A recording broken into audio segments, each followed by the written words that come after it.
Carlos Ramirez, owner of NVS Audio in Roselle, New Jersey. So the S8 DSP from Hertz is finally here. This has quickly become my favorite fairing mount DSP. It is specifically made for our industry.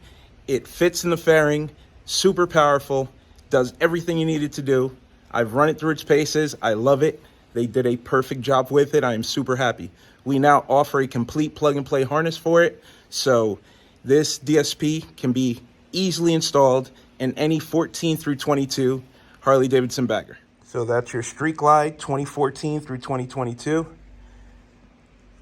and your Road Glide 2015 through 2022. We're currently in 2022, so as long as Harley doesn't change the radio in the next couple of years, it will work on the models going forward.